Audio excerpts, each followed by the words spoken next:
Hello everyone! Ayan, good morning po sa inyong lahat. And for today's video ay tara, samahan niyo po ako magluto nitong ating napakasarap na ulam na naman. And syempre walang iba kundi itong ating ginisang repolyo.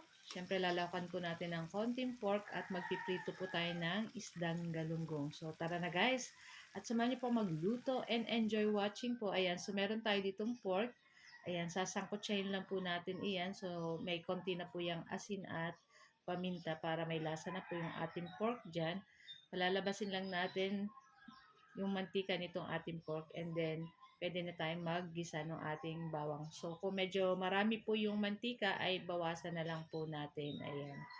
So, pag ganyan na po yung pork at nag-brown na, katulad ng ganito, ay pwede na nating igisa yung ating bawang at yung ating sibuyas. Ayan. Then, halu-haluin po natin. Kung gusto niyo pong gumamit ng kamatis, pwede naman po. Ako kaya naubusan ng kamatis, kaya hindi na ako gumamit. Ayan.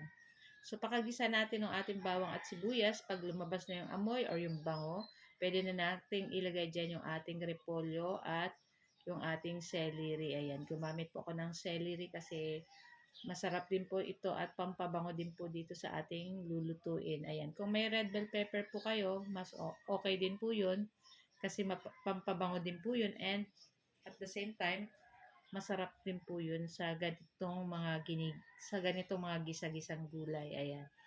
So, titimplahan na po natin iyan ng soy sauce, konti lang. Siguro mga 2 tablespoon ng soy sauce. Tapos, oyster sauce, naglagay din tayo. At naglagay rin po tayo ng 1/2 cube, pork cube. Tapos, syempre, paminta para sa pampalasa. Ayan, tapos halu-haluin lang po natin. Madali lang naman pong maluto ang repolyo. Ayan, kaya huwag natin masyadong lutuin para masarap pa po para yung vitamina niya nandun pa din. Ayan, half cook lang. So, maglalagay po pala ako dyan ng 1/2 teaspoon ng sugar, pero optional po kung ayaw nyo lagyan.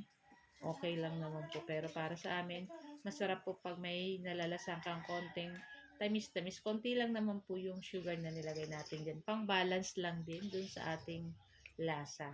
Ayan. So, tatakpan lang natin iyan at pagkatapos ay ipatay na rin natin yung apoy.